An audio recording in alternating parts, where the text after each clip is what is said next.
Today we have a special guest, Rob, American who found love with a Brazilian girl, our friend Simone.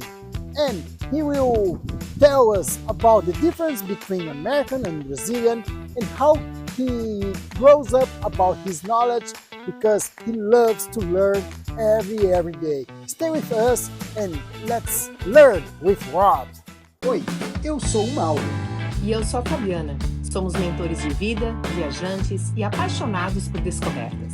E este é o Fique Bem pelo Mundo. Criamos este canal para compartilhar reflexões, culturas e vivências ao redor do mundo. Nosso objetivo é inspirar você a viver com mais sentido onde quer que esteja. And today, I have the honor to be with Rob Wolfe. Yes, Rob Wolfe is the husband of Simone that maybe you have watched before. She was with Fabiana, and here we are in his house, and we just have a good talk about, I don't know, we'll discover now. Hi Rob. How are you, Mauro? To share your ideas with me, and let's talk about maybe the difference that you can note between being American and being a Brazilian. What do you think about this? Could be a good talk. The art of becoming Brasicano. Yeah, Brasicano. Yeah, great. Half Brazilian, half American. I learned to cook a good picanha. That's one of the things. I never use gas or the charcoal briquettes in the fluid like they do here in the United States. I've learned good cooking principles from there. I've learned how to take it easy. I think my diet's improved. You know. What is take it easy? What it means? Not take everything too seriously. Most importantly, not taking yourself too seriously. Giving yourself time to relax and connect and be open to new experiences, learning new things, like a new language, you know, a new culture, and I guess exercising some patience, just kind of chill out. Right. I think. And you think, do you learn this with the Brazilian culture? I think there are. Or you need to learn because you were in contact with a new culture? I find that the more cultures you get exposed to, you draw things that experiences from each different one. And I think in my experience in Brazil has been that it is a very laid back culture. They prioritize time at the beach. They prioritize healthy living and fitness and having fun and celebrating. And in some countries, it's the polar opposite of that. And in the United States, there is a very fast-moving, competitive culture, especially from a business standpoint.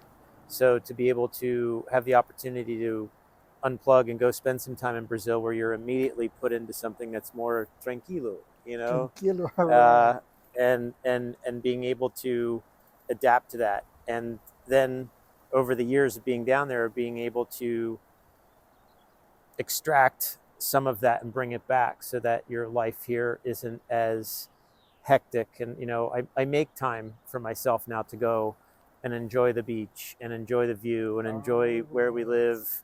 And I prioritize that, you know, I make time for work too. Yes. But yes.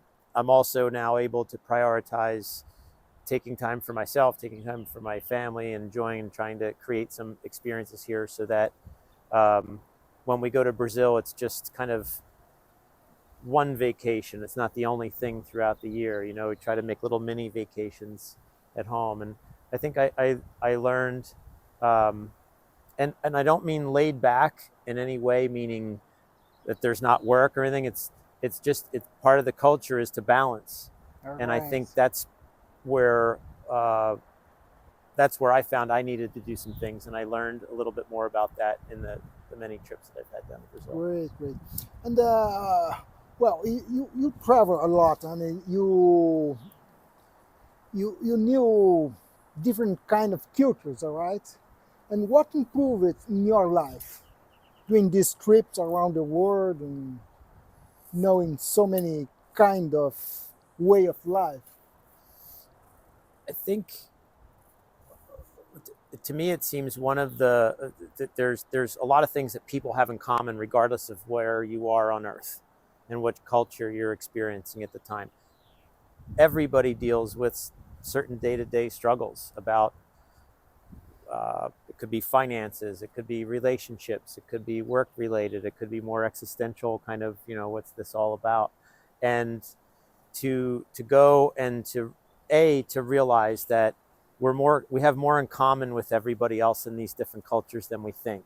We have more in common than we have different, whether it's the basis of the different religions or belief systems or just family, day-to-day struggles. So I think what I brought back with me was a feeling of connectedness with just people in general, regardless of where they were. And I did find that upon returning, I was immediately able to connect in a more meaningful way with people and clients that I interacted with that were from outside of the United States.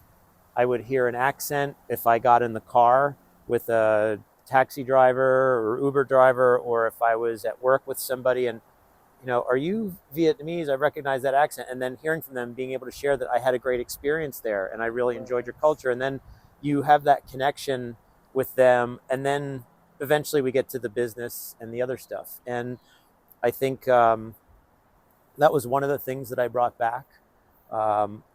Another thing that I realized is the news that we were getting when I first traveled abroad for a long period of time. It was right after September 11th, like within that following year. So there was a lot of different things going on. I experienced some different events while I was around in Bali and some other places.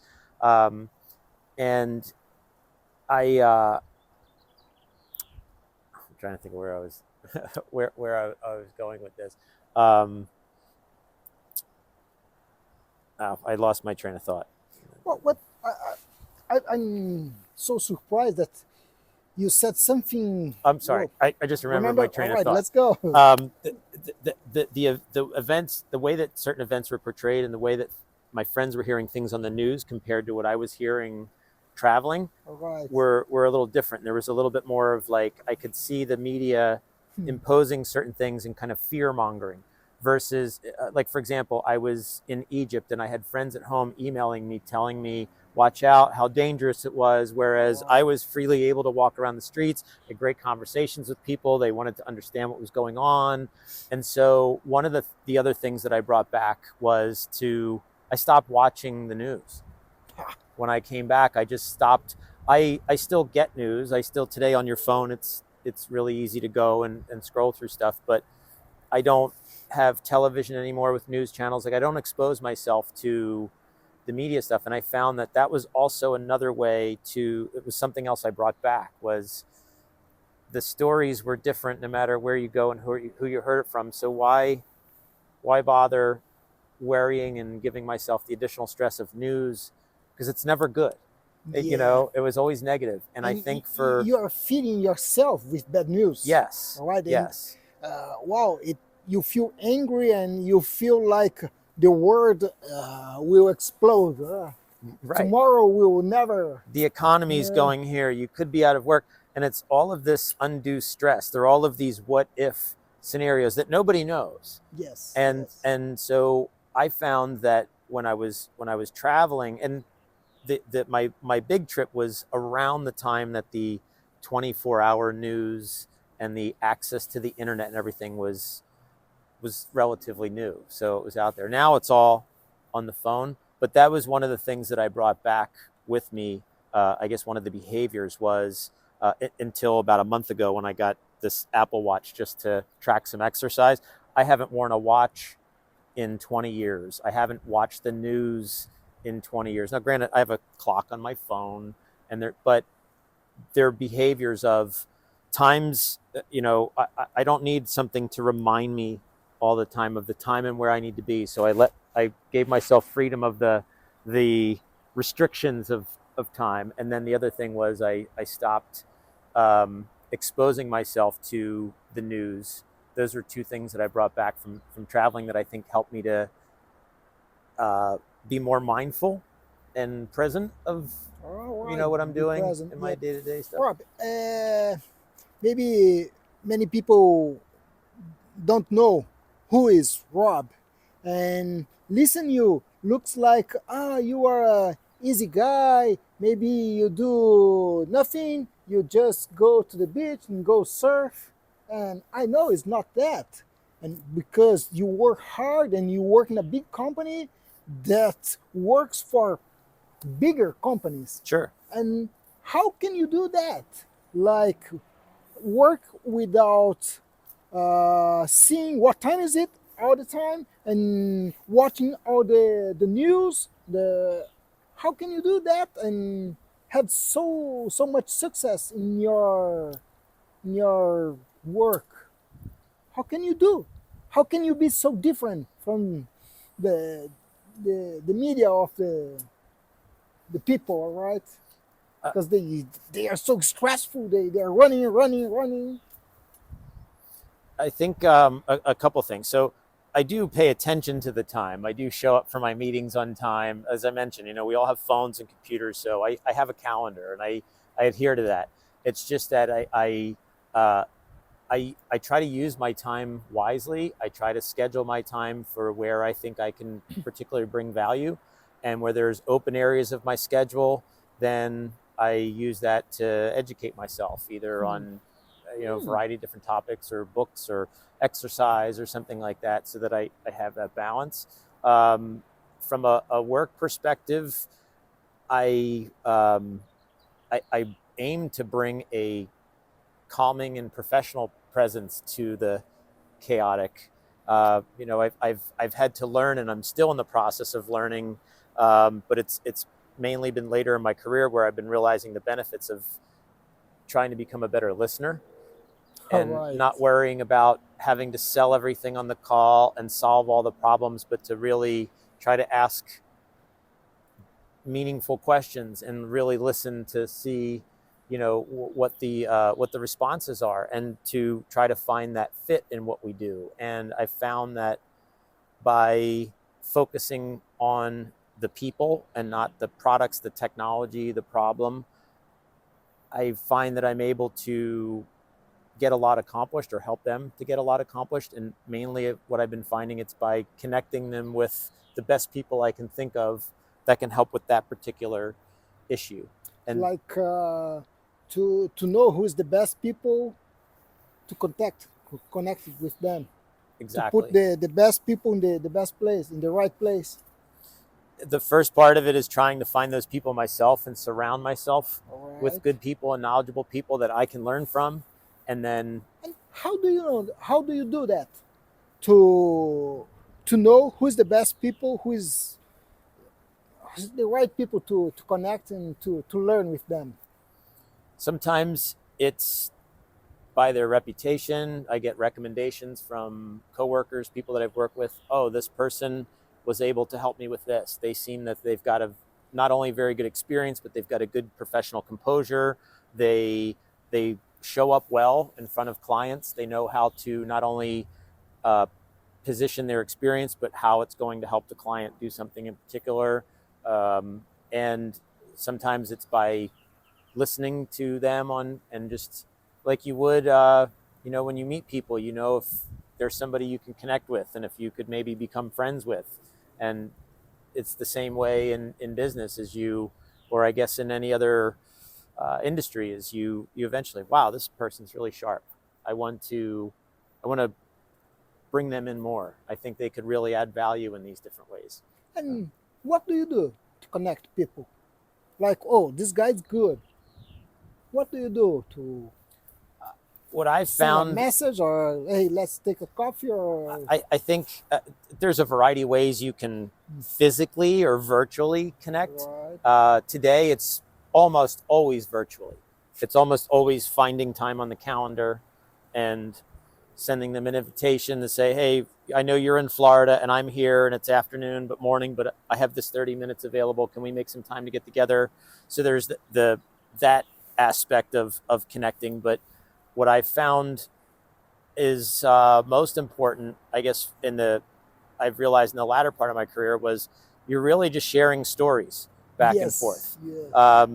You're getting to know each other by sharing stories. Oh, you used to work there? Wow, I used to work there too. Do you know Bob and Chuck? And oh yeah, they're really good people. I know them too. And you start to in the social part of your brain make these connections that okay, they must be okay.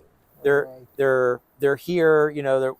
But then it may be, well, now that I understand that you have that experience, Mauro, I've got this client here who is having this particular problem, and I heard that you helped somebody else fix this. Okay, what do they have? Well, they were doing this and they ran into this problem and they tried this and and I can see by your body language you this is familiar. Yeah, as I've been okay. Do you think you'd be able to help? Sure. Let me make time next week and we can meet with the customer and I can listen to them and then I can explain, and the customer shares a story and then you share a story back. Eventually a contract gets signed somewhere because all of these stories resonate together. I told you my story. I feel like you listened, you understand it. You told me a story where you listened to somebody else that had a similar problem, you solved it, and now they're very happy. That's the same kind of story I want to have. How do we do that? Okay, well now we get to the contract. Great. You know. Well, what I can learn from you is don't be afraid to make contact and to ask, hey, do you have some time to talk with me? Sure. That's one lesson. And we were talking before about some experience that you had when you were young, like you were lifeguard, is that? And before a lifeguard, you need to do something different, like you weren't be a football player. You were, how is the canoe? The rowing team. Rowing team. We were talking about high school sports. Yeah, high school sports. And you were doing connection there too. And sure. After that, you were like a lifeguard and all these things. I'm sure that help your life, all your life, huh? To learn to connect people and to grow up. And well, tell me about these things about your experience. So many different experience that you have in your life, huh? Traveling around the world and whoa. I think when you really get to know people, you find that everybody's got a variety of really interesting experiences. Some of them happen in this country, some of them happen in multiple different countries. I was fortunate enough, just where I grew up, my family, my dad's side of the family was in the Navy.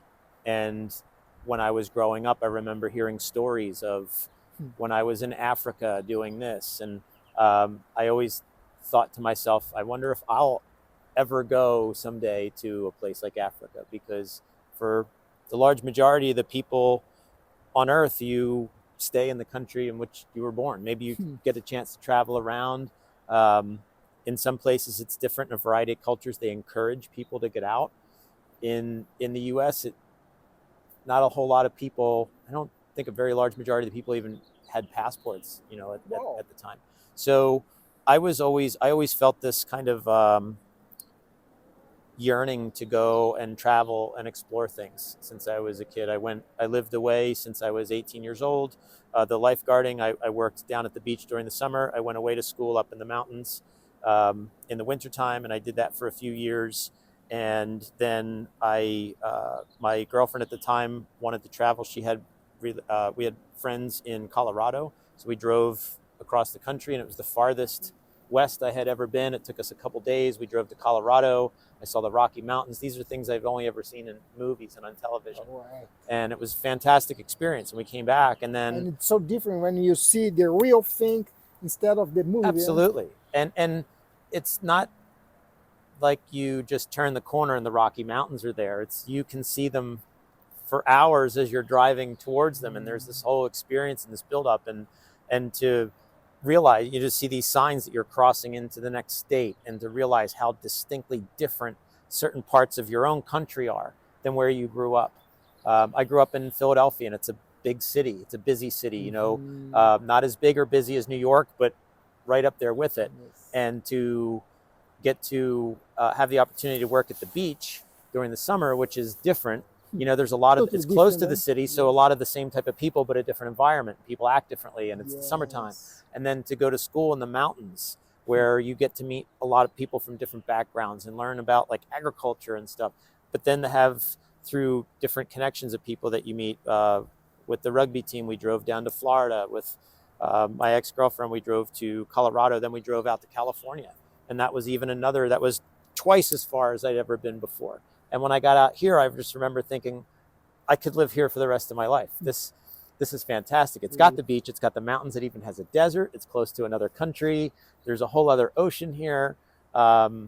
It was one of the places, actually, when I came back from traveling to 55 other countries, I couldn't wait to get back to San Diego. 55 countries. It's 50, yeah, 55, 56, somewhere around there, over the 2 years. And why do you think the Americans don't travel so much out of the country?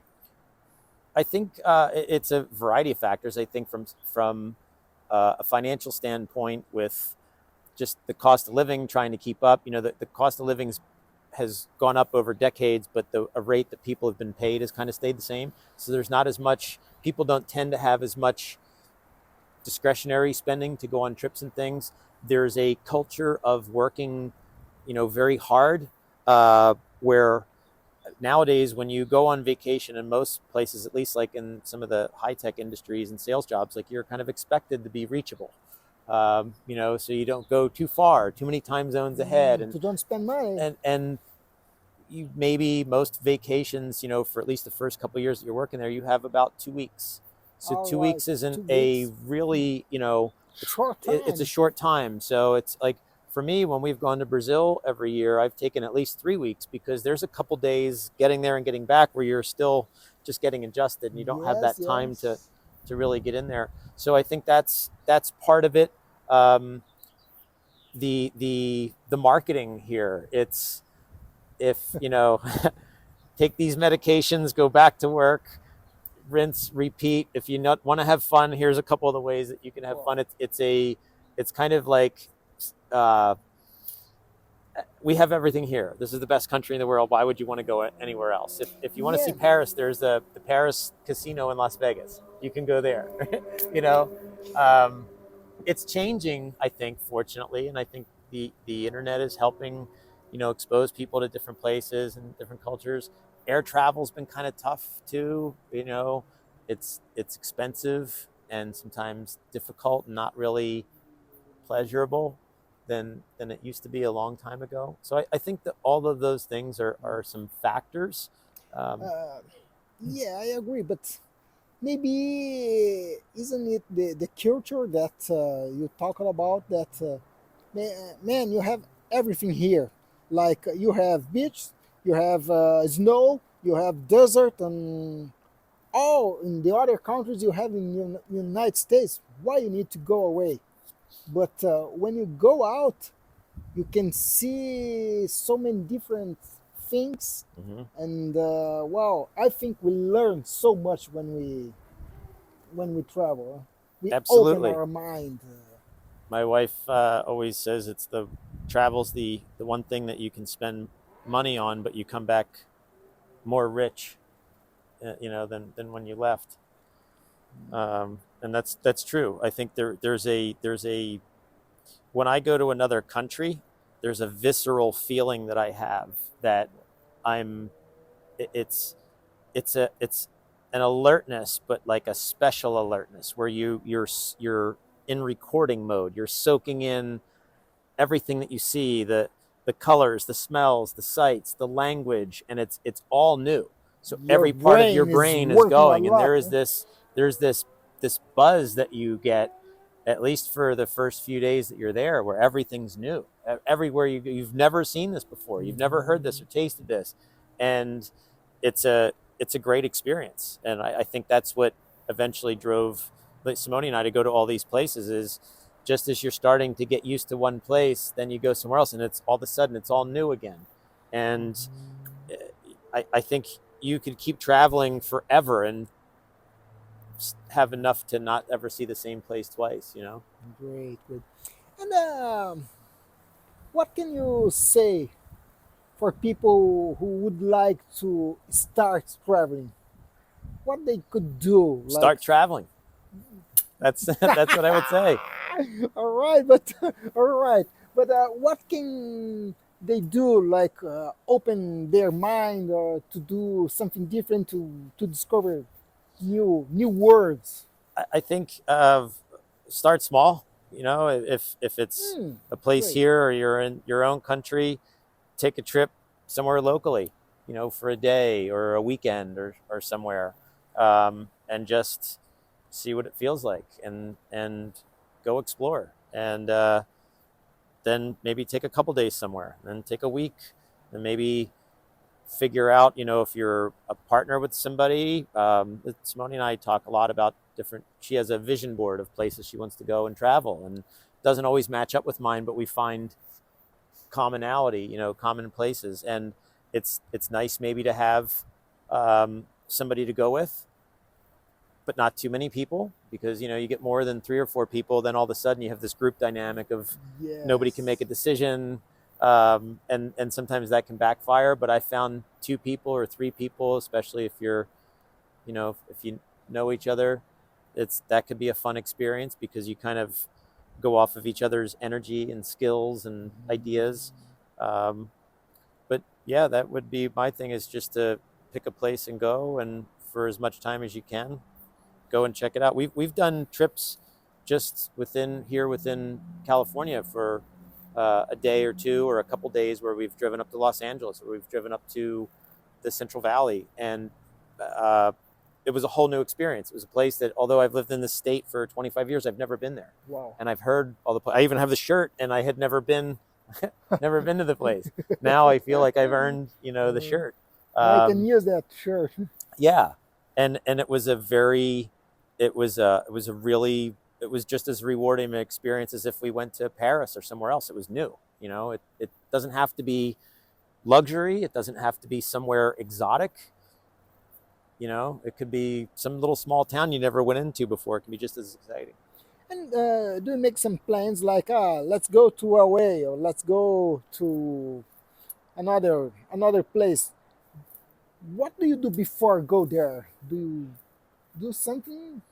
I think it depends on the type of trip and the intensity, the length of it. For example, when I did my backpacking trip around the world, I went and bought specific supplies. I had all the real estate in my backpack mapped out. This was going to be my camera equipment, but I can only take a certain amount. I'm going to have to repack it because my whole camera bag, I had 2 pairs of jeans, you know, 5 shirts, this minute, and just I had to roll them up and put them here. Do I have a friend of mine who had also been on a backpacking trip before I went, came over with some essentials I never thought of, like emergency, like tape, like a duct tape, some 550 cord, like the military, like the cord for like clothesline or hanging stuff, things like that you don't realize it comes in handy until one day it's raining and you have the cord and the tape and the thing, and you're like, oh, you know, this was great.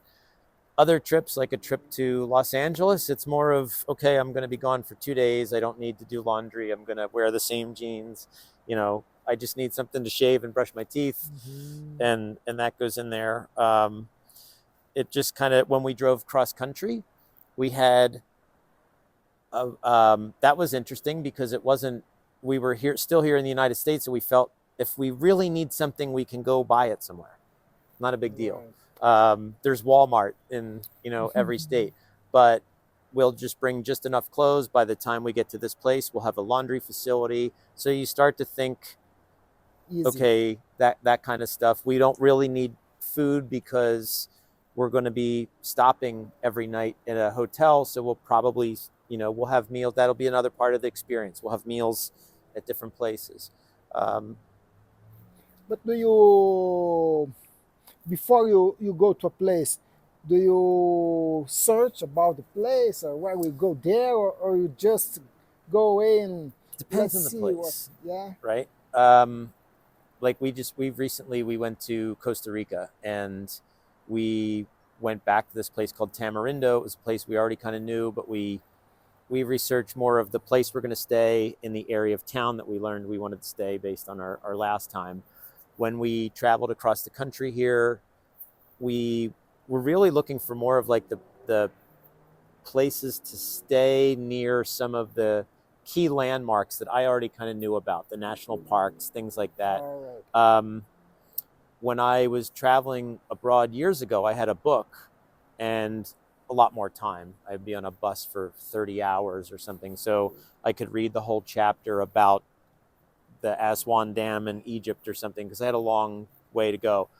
So in that case, you were learning because I needed something to do for 30 hours. So I read all about it. Other places, I didn't know anything. And when I got there, I either found a guide or asked around for things to do. Sometimes it was word of mouth. Oh, you need to go to this place.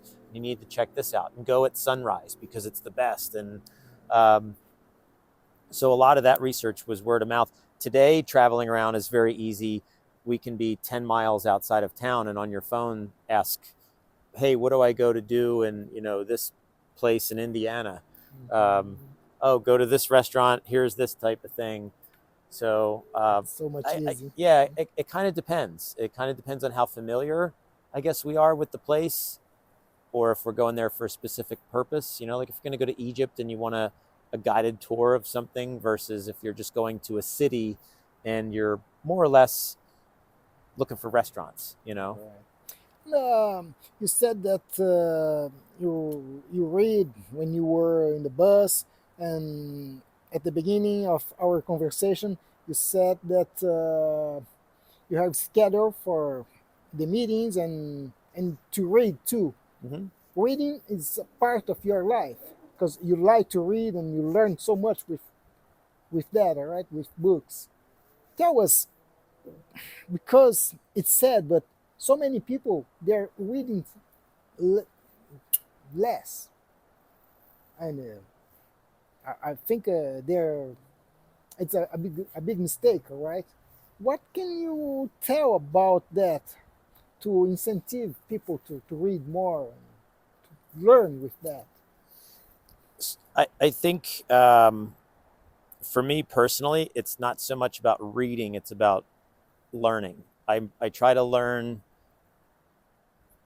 I'm very curious, and I'm curious about everything that I see and experience in my everyday life. And so I'm constantly looking for answers to little things, mechanical things, engineering things. How does that work? What's behind that hill?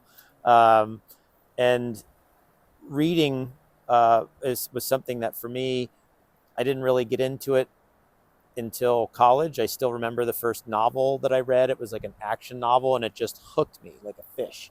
And I remember as soon as I finished it, I went and got the next one, and I read through that, and it kept going. And then eventually I found that there's a variety of different things to read about, and these subjects that I was interested in, I could read about. Like, for example, if you're interested in astronomy, you could read a textbook, but you may find a certain author or personality that can explain astronomy in a way that really speaks to you and helps you to understand these complex things. And I found myself that I go through cycles of, I need a fiction novel, like a thriller, then I need a brain science book, then I need some sort of business book, and then maybe another business book, but now my brain needs kind of more of that fictional thriller again. Recently, over the past few years, I found that audiobooks have replaced, because I have so much more white space time in my day where I'm moving around and can listen to something, Right. but I can't sit still like I'm on an airplane for 6 hours and actually read. I still do enjoy to read stuff, but I don't get the opportunity very much, versus with audiobooks, I can read 50, 70 books a year just while I'm driving. If I'm driving to Los Angeles and back, that's 4 hours in the car. I can finish a short book, Right. And podcasts are another thing these days. I think, to me, it seems that a lot of people have gone from when reading was something that people did where you would have this quiet time and you would take the newspaper, a magazine, a book, and you would read. It's now moved over to other media. It's moved over to scrolling through short videos and TikTok and stuff, where your brain's getting more of a rush of all of this stuff than The kind of this. dopamine that, Yeah. And maybe you feel like you're learning something, like you're learning, well, don't do that, you know? Um, but and I do that too. I just like everybody else. There is that dopamine rush, but I find that um, throughout at least throughout my week, at some points throughout the day where I have some spare time, I'll put on an audiobook for a while. I'll listen to a chapter for 20 minutes or an hour, and or a podcast on a specific topic that I like, and just listen to and absorb and think about. I intersperse those throughout kind of my day. right. And how can you said that, okay, I watched some movies, some videos in TikTok and Instagram, but how can you be conscious that how long you stay in the social media, and okay, now it's time to stop this and learning something good, or how can you be conscious about this? I find it's the similar way that you tell yourself when you've had enough to drink. Hmm. There's a certain point You where, should know. You if should know. I open this next one, All same right. thing. If I open it, I'm gonna consume it. And at some point, you feel like you've consumed enough. Um, it's not always the same. I'd say with my teenage son, just like with teenagers, they don't learn how much to consume is enough, so Yeah. they overconsume. The Yes. same thing with other things that they try. Um, for me personally, I feel that I have a pretty good balance on when I do it for entertainment and for how much of that entertainment is okay versus other forms like watching a documentary or even a movie or something. So that's how I look at it. Mhm. But do you think like do exercise? We need to do exercise for our healthy, Mm-hmm. and we need to learn to grow up. Mm-hmm. All right, and the thing we need to put in our schedule about this time to learn. For It's example, different. to be again to be alert that we need to do that. Or... It's different for everybody in how they. Some people, they just go and exercise when they see fit. Some people don't. Some people get up every morning at 4 a.m. and exercise. Other people have an alarm. They have a gym membership. Some people, like myself, I don't care to be inside at a gym. I prefer to be outside, running, exercising, doing things like that. So if people are interested in learning that more, then it maybe behoove them to put it on a schedule so they become more mindful of it, at least for the first few weeks until the habit builds, until they're able to feel that they are doing something that's beneficial, and now they just naturally incorporate it into their schedule. But at the beginning, maybe it's better to put in the schedule to create this habit. Yeah, I think so.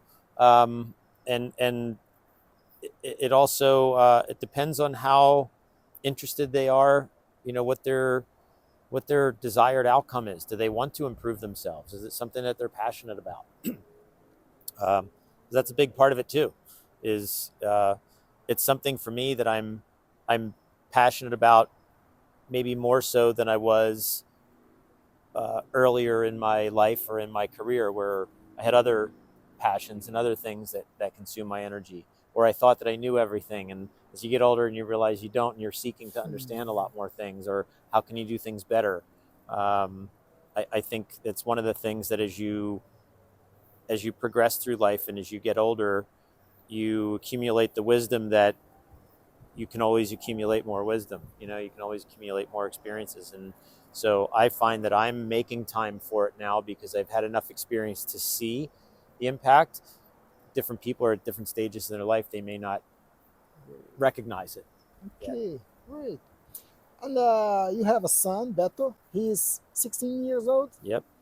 And what do you think is a good idea to give for young boys like this age? What should they do to learn or to expect a better life? I don't know if they would listen. That's the one thing that I Maybe realize for with the 16-year-old their is parents. they don't really you could tell them, but they, you know, actually what I have found out with in our case in particular is they do listen. They don't always let you know that they're listening, but you know, we've had some situations where my son in particular would do something and I realized, wow, he was listening when I explained like the outcome was good, and it's because I realized that he was actually listening when I was saying these things early on. So I don't know if I have a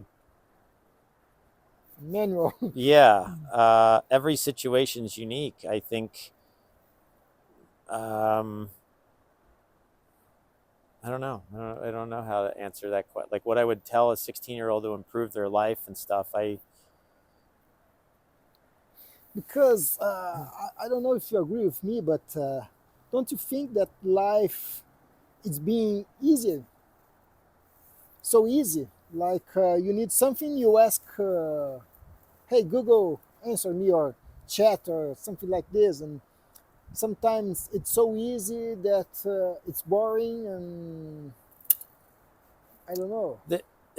For some, I mean, if you're living in that,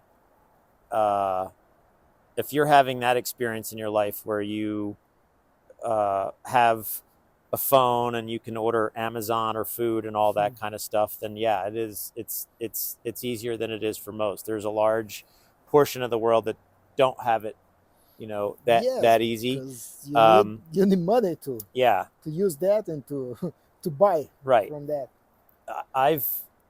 Where the way that I was raised and the way that I grew up and just in my particular circumstances, we found ways to get money to do the things that we wanted to do when we were younger. And it was usually manual labor stuff. It was cutting people's grass. It was shoveling the snow. It was going to the supermarket when people would come out with a lot of bags and offering to help to carry them to their home or their car. You do that? For sure. Yeah, for you know, for tips, you know, help carry these bags to somebody. They would give you you know, some coins, and then we could either, some kids would go in and play the video games with the coins. Other kids would save all the coins until they had $2 or $3 because you could go to the movies, you could get yourself a sandwich or a soda.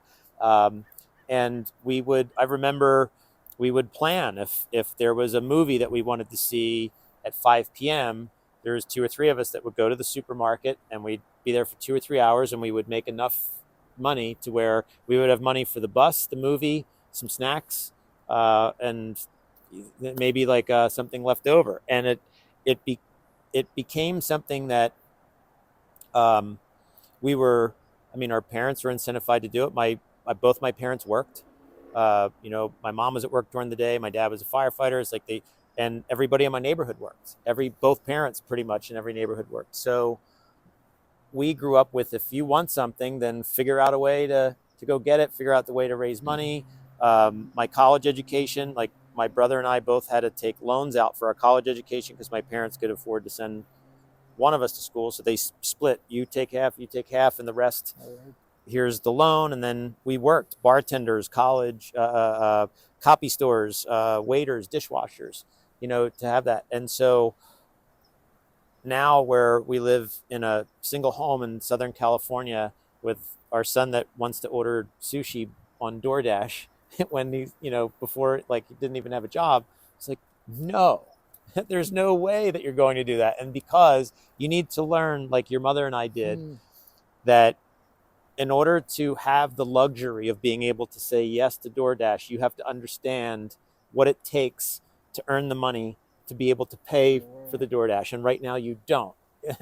And so he wanted to get his driver's license. I make him take a bike to school for a long time to understand when you get into the car, know where you're coming from. Understand that you've been out on a bike. You have an awareness now of what it's like to be on the road. Now you're going to be in a car. You have a lot more responsibility. But we're not letting you get your license to drive the car until you get a job. Why? All my friends have their license. Because you need to understand first that you need to show to us that you have enough responsibility to get a job and that you'll have the finances to actually put gas in the car that you're going to drive. We're going to help you with some of the expenses, but you need to understand the level of responsibility and how getting a job is one level of responsibility. Yes. Driving a car is another level of responsibility because... So what when you get a job? Huh? Absolutely. Yeah. And you start to realize that there, aside from your parents that are telling you things to do, here's fold the laundry and take the trash out. Oh, when Beto's at work, take the trash out as part of the job, there's another adult that's telling him, and he's getting money and he understands that it's part of it. There's all of the emotions of your family drop off. It's the same tasks. Do the dishes and take out the trash. But at work, it's do the dishes, take out the trash. I feel like I'm part of a team. I'm getting my paycheck. This is good. At home, it's, I was relaxing and now I have to go and do this chore. So we've actually seen, Simone and I, we've seen a distinct change in Beto's behavior in the last month just because he now has a job.